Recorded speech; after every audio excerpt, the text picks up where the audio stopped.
This is the flower of the gulmohar tree. It takes approximately 4 to 5 years for it to flower, and it seems it has coincided with this lockdown. I look at it every day with great joy as it celebrates my being in this studio for almost 5 years. I can't wait for the summer to mature, where this tree is full of flowers as if it's on fire.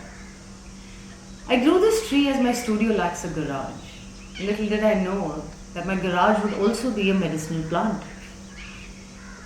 For example, like in Bangladesh in folk medicine, it is used for the treatment of diabetes. But it has several more uses, like it's anti-diarrhea, liver protective, anti-inflammatory, antioxidant, antimicrobial, antibacterial. It's a long list indeed. Perhaps we could make disinfectants should we find ourselves out of stock due to the COVID lockdown. Similarly, there are several plants around my garden grown either as food or medicine. One of them which I have in my salad is Centinella asiatica, also known as gotukula. I discovered through my project, which is called the unwanted ecology. Now this plant is avidly used in Ayurveda, but is categorized as a wheat plant. Followers of certain Indian gurus take gotukula every day as an aid to meditation. Sri Lankans noticed that elephants, who are renowned for their long life, munched on the leaves of the plant. Thus the leaves became known as the promoter of long life, enhancing memory and learning functions also. It is nicknamed the grass of the tiger because it was noticed wounded lions were rolling in to heal their wounds. That's because Centinella has a natural collagen already in it. And therefore, just to include it in your diet makes your skin look younger and also helps your scars to heal faster, just to name a few of the benefits. Hello, I'm Nandita Kumar and I'm based in Goa, India. Now, I consider myself really lucky because I have this beautiful studio with a garden and it's sort of nestled in this gorgeous big paddy field. Now, as you saw earlier, the garden is an extension to my practice where I experiment for some of my projects. So 4 years earlier, I suddenly developed all these allergies and it prompted me to look into alternative food and medicine. And one day, while I was walking around in the vicinity, I started collecting plants. Specifically plants which are growing at the edge of the paddy field or the ditches, within a 20-minute walking radius from my studio. And then I started researching on these plants further over the internet and realized they had a lot of medicinal and food value. Now this curiosity led me to a project that basically attempts to look at a future landscape where these forgotten plants may be reintegrated into our daily lives. I'm hoping that it offers a solution to the declining biodiversity that has been brought on by this intense monoculture farming. Now, out of the research, I created an installation called the Unwanted Ecology, which is a futuristic, self-sustainable sound biosphere consisting of 20 archive plants, which have been classified as weeds. Now, this not only compromises of a formal ecology, but simultaneously explores a poetic analogy of the larger relationship of humans to their natural ecological environment. So how did I translate all these thoughts into a physical art installation? This technologically reincarnated organism that you're seeing is designed to self-sustain with solar panels and responds to air humidity in the presence of humans around them. It tries to replicate living plants both in appearance and life force.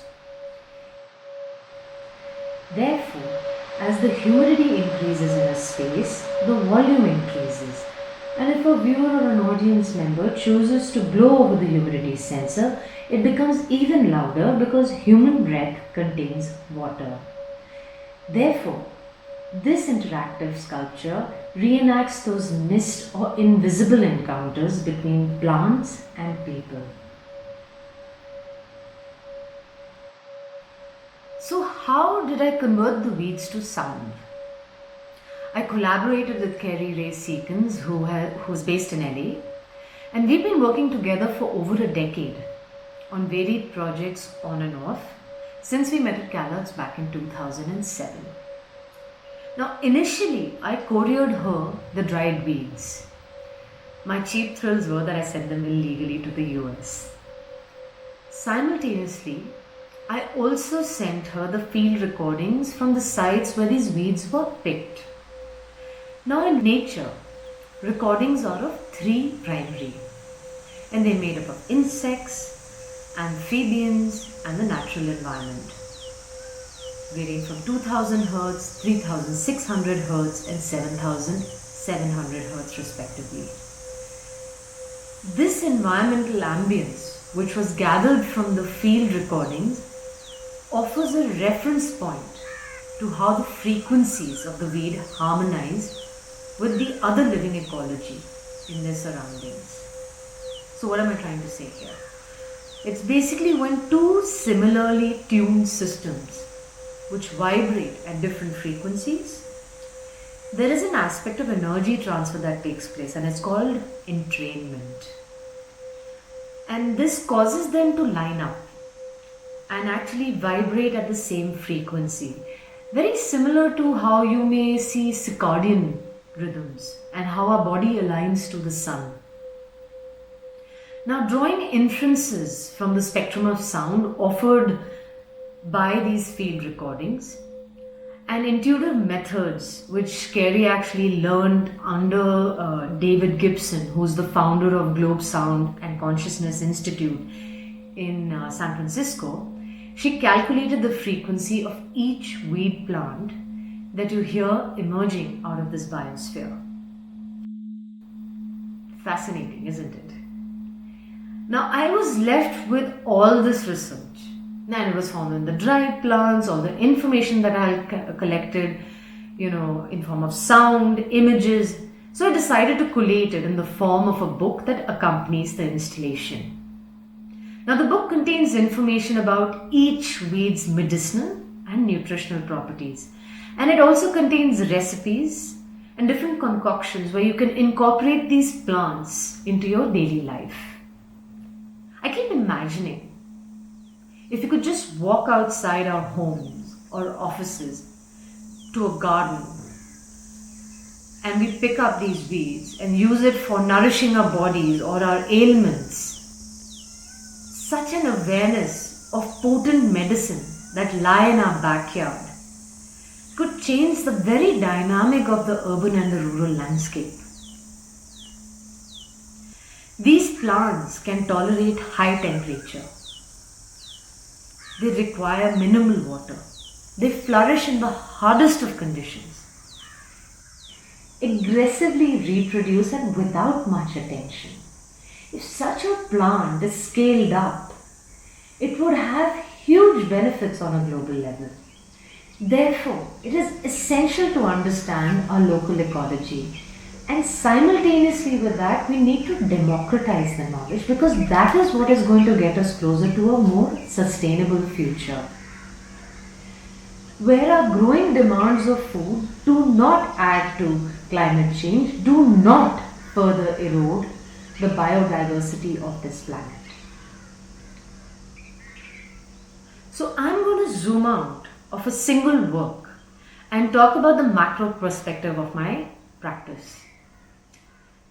What is it that intrigues me and interests me? See, the unwanted ecology would have given you a basic insight. I believe that a cohesive existence between nature and technology is the design challenge of the century. And therefore, I carry forth a vision of a more informed citizen of our current environment, as well as a future one. Now, with my practice, I try and draw attention to current problems. There may be new inventions, ideologies, the complexity and the impact of technology. hope that this brings about more open discussions which leads into a more holistic and a sustainable future. Now, this I've done by combining self-powering tech with interactive sounds, interactive videos, apps, drawing machines, data visualization, etc. The aim of these interactive installations is to create very immediate experiences. They're very tactile and interactive and in the present, and not overloading one with data. And they're rich in implicit meaning. And I hope that they guide the viewer's conceptualization towards a more interconnected ecological system. So I find myself working within a spectrum of art, science, technology, sustainability, and community engagement. And this has become the basic framework of my practice. Therefore, you will see a wide array of works and different permutations and combinations of these aspects that I've done over the years. To me, each artwork is a project where I'm exploring a thought and then I research over it dedicatedly, and that may vary from 1 to 2 years to 3 years. Now, that depends on the complexity of the work, and I may do 1 or 2 pieces simultaneously. Now, these explorations form a body of work which fall under the larger umbrella of the 5 elements: air, water, earth, fire, ether. And through these elements, the lens of these elements, I sort of explore biomimicry, future foods, urban design, impact of technology, data transparency. So my first exploration was element Earth, that visualizes a future where nature and technology are in sync, and it explores the concept of biomimicry.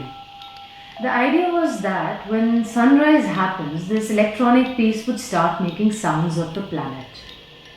And if someone moved around it, it would imprint another layer of sound, which was suggestive to the human carbon imprint. Another work, Polymorphic Humanscape, highlights the effects of urbanization through video interactivity. It contains 2 days in 2 films. Now, if the bottle doesn't sense any movement, a day in nature from morning to night will be played in a loop. And the moment it senses any motion, it becomes city as a machine. Now, the piece reflects how important it is to design our urban landscape, which caters to an already existing natural environment, architecture, design and technology that we put in our urban landscape. Because invariably, the city that we design, it designs us back. And what I'm noticing in Indian cities is that they're cut off from our natural ecology, and the designs that are coming out of such a city are disconnected from nature. So I have also worked on ground projects, which have been in the form of community art projects. And one of which I'm very proud of, is which was generating conversations around the environmental and personal health issues existing in slum and villages. And this ended up in an installation after working with these 21 women for over a year, and it was called Ghar Pe, at home. The framework of every project conceptualized by me is different. And according to that, I have to build teams, which is dictated by the concept. Therefore, I learned something new from collaborating with multiple people from diverse backgrounds. I've realized post making experimental films, I rather enjoy working with people, as I can't live completely on an isolated studio practice. Though most of these engagements are online with people from different parts of India or the planet, I feel engaging with people who offer different skill sets helps the project to grow and achieve its larger vision, and simultaneously expands me as a being. Fundamentally, working towards a sustainable ecology needs a hive mind where a group of people have a common goal. And I see my practice in that light, and my collaborators playing a vital part in this process. And therefore, I find myself working with individuals from the field of biotechnology, biochemistry, hardware engineer, say coders, editors, researchers, 3D modelers, artists also. And they all play a very pivotal role in building up of the concept and making it come into a reality. Now, over the past few years, as my projects have become more and more heavily research based, I've become very much interested in the data, its representation, and how one communicates that to the larger audience. As the internet continues to blur these boundaries between communities, the world has become increasingly data driven. There is information overload, there is lack of meaning, there is complexity, fake news, you name it. And it has made people very anxious and powerless. And it is not just the world. I go through this all the time because I have to sift through a really large amount of information and content. So therefore, I really feel the need to build a data experience that is joyous, immersive for the viewer who is curious and who wants to know. So basically for me, data is not only information over the internet or the books I read. It's also the material aspects of my work. For example, I might walk around, collect trash from around my studio and observe its reaction in salted water. And this piece that you're seeing has actually been creating itself for almost 3 years. The water's turned green due to the presence of copper and slimy in touching due to the interaction of the waste. Or sometimes I might collect plants from my studio, but the only issue has been to transport them. Therefore, I find them documenting in resin or printing them in copper. And the copper usage that you see in my work mimics how old circuit boards were printed that form the neural network of our current technology. It took me actually 2 years to figure out these transparent copper printing methods of copper on acrylic. So copper is a highly conductive material and therefore it is used in electric cables and it's also used in electric circuitry and telecommunications. Therefore, I built the artwork with copper to symbolically represent information flow. I find myself asking questions. How do I make this data experience which I present within the artwork more intuitive and creative for the viewer, so that they can build new neural networks and draw insights from the data presented, especially for the users who are not technically inclined and who are not informationally induced. What is it that draws them? And how do you bring all these tangents together and make a story from the material usage, interactivity to the philosophy? And this story induces people to ask questions. And this is where I feel that the project is truly successful and that every work reaches a wide demographic age and a group of people. So my first experiment with data was with a sound installation that I did called 126.22 Hz, which was a graphical notation score. Now in this particular score, varied datas and graphs found over the internet had been arranged to form a sound score inspired by the sun and its effect on the earth and the human body. The data is gathered from the beginning of time to the atomic structure of the sun. There were graphs on phototropism, which is actually the relationship of plant growth to sunlight, solar spots and sun spectrum. I also archived ancient maps of solar systems and lunar cycles, vitamin D, chlorophyll, you name it, a huge list. The structure and the interpretation of this score were informed by Walter Benjamin's concept of the Messianic time, in which time is fluid. And it is based on non-linear connections of past or future points, and everything is relative.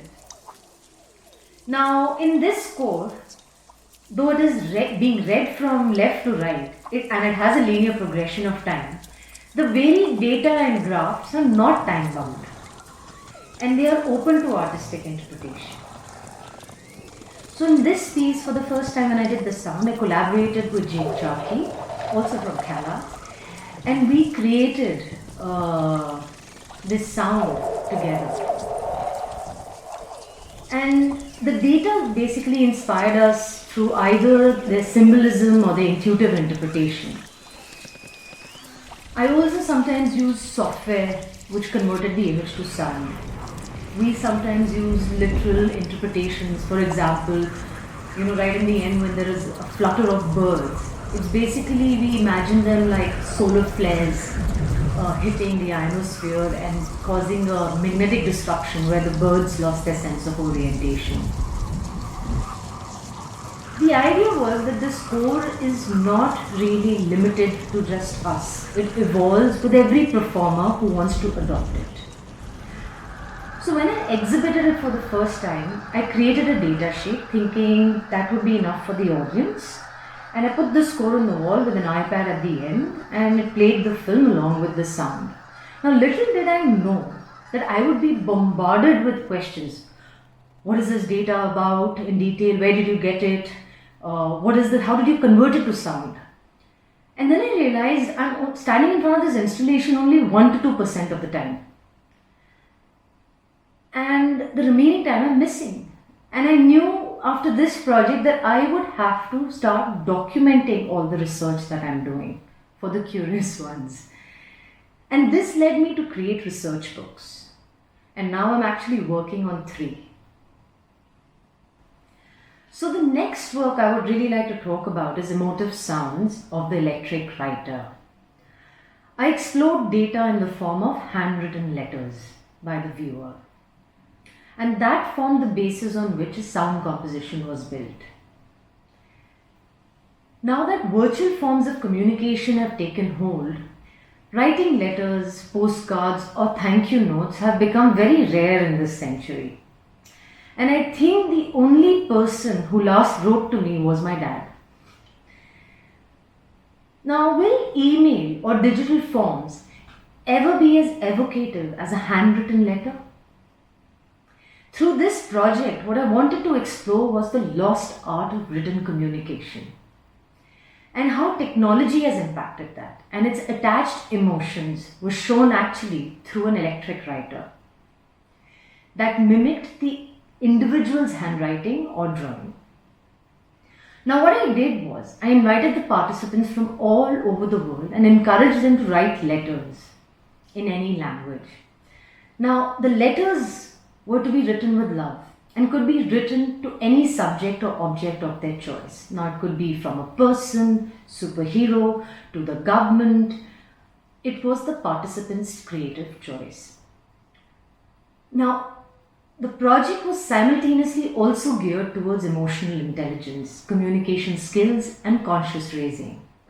So that whoever wrote these letters and whoever read these letters, it would perhaps inspire them to transform, to envision, to thank, to mediate, to empower.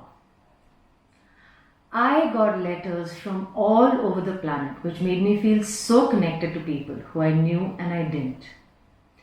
The digital world with all this travel had indeed made me isolated because I was actually living on social media because of the travels. And I even got to know my postman better because of this. So these letters became part of a performance where the machine mimicked the handwriting on a lengthy scroll. The machine is what I call is a drawing machine, is a hack old-fashioned plotter, which mimics the handwritten letter which have been inputted digitally after scanning and vectorization. Now the machine stopped randomly to process that complex information of human handwriting and curves and the spacing in the drawing. I saw this as the thinking of the machine, and I wanted to record this thinking of the machine, so I used a pen that could blot and create these red blot-like marks.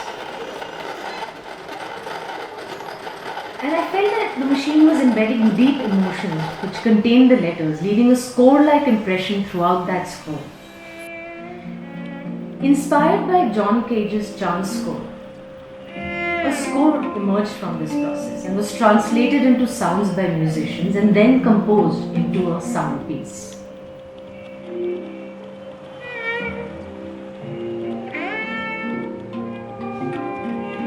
What I loved about this piece is that it took nearly 70 people to build one sound. And as sometimes you get the most incredible insights through human error, similarly the machine error became the inspiration for this sound. Whenever this installation is installed, it becomes a space activator and invites the audience to write and then further build more chant scores with the new letters. What I learned from this piece was the essence of community participation and the impact it had when people were collectively creative. It felt through the letters that I had received that it was not only empowering for the participants, the viewers, but also me. It almost felt like entrainment, but in the form of energy. So what I learned from this Sun score and the letter project has led me to create another graphical notation score called Osmoscape. But this is inspired by the data of water. This data-driven artistic experiment probes through data and explores several aspects of water through its nature, scarcity, politics, interdependency, and much more. And it simultaneously explored methods of basically engaging the audience with complex scientific data and issues of environmental health, and how deeply our human body is intertwined with the landscape. The project wants to experiment further by exploring creative methods of interaction through a multi-sensory engagement. So it is divided in the form of a sculpture, a book, a mural, all connected by this app. The idea is to engage all the different senses because each sense holds a proprietary memory location within the brain.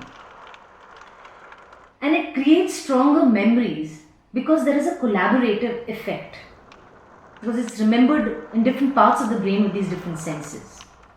So therefore, it enhances the learning experience. The intention is to build a tangible user interface, which will be in the form of an app, incorporating data and technology and visuals and sounds. I'm hoping that it would inspire the audience to have an enhanced free associative thinking process and perhaps build patterns in their mind.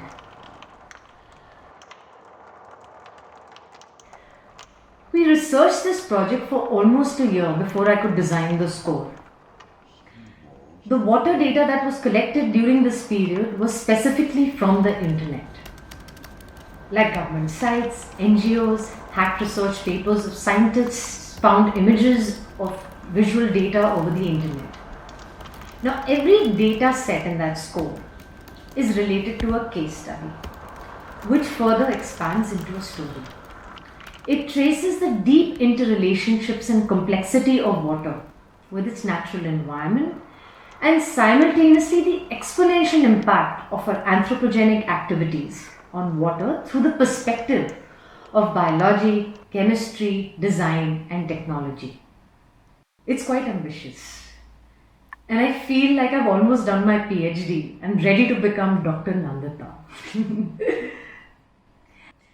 The narrative of the score and the book starts from space as water is alien and older than the earth. And it goes through the entire trajectory until it reaches the ocean. The starting data set of water is water's signature to seek life in space, to how water plays a very important role in the incubation of life and the shaping of our DNA to retain the code. It attempts to understand the structure of water that leads it to become the universal solvent. I see water as a giant motorway which travels between the landscape of the planet, the bodyscape, the materialscape, and the techscape. This further goes on to explore the impact of the population through the economic structures and the habits that we have built, industrialization as an output. These are some of the examples. This found data was then converted into comparative images using processing code. And I did this with a creative coder named Abhinay Khobrazi. And the images that were created with the data became the basic form on which the visuals of the score have been developed. So how does one interact with the app? The viewer in the app is able to interact and build their own sound compositions and read about the data. There are 7 chapters in the app which have 55 case studies associated to them. And each case study has a sound pattern. So when you press one of the 7 icons in the scroll, you reach a particular chapter and it has an underlying baseline track which is representative of the chapter. And when you basically press on any one of these data sets, a sound emerges, which is almost like how we are imprinting on water with our actions. In this case, I'm collaborating with a company from Delhi called Hyperreality, and we planned this app to be open source and accessible. So the idea is that the score is not just limited to the people who have access to the sculpture, but wherever I stick the printed score, or if it's a mural or a graffiti, whoever comes across this work in some form or the other, whether it's a book, can take this in the form of an app. You can keep reading, building sounds, discovering stories connected to their case studies, connected to water, and basically find their own relationship to it. Thus, this work I feel conceptually has been the closest for me to a science, tech, art engagement with the community. I strongly feel to think about technology is to really think about the future. It's completely unavoidable to speculate, to predict, to imagine how new tools and new methods and new paths might affect our lives. There are just too many rapid changes happening. Multitudes of issues are arising out of it. And this is in relationship to social behavior patterns among humans and also ecological issues in the cities. And therefore, it is a necessity, whether environmentally, whether politically, technologically, of being a more well-informed citizen to participate in the shaping of our future. So on that note, I'm going to leave you staring at the sun from my balcony in Goa. I believe nature carries forth its own wisdom.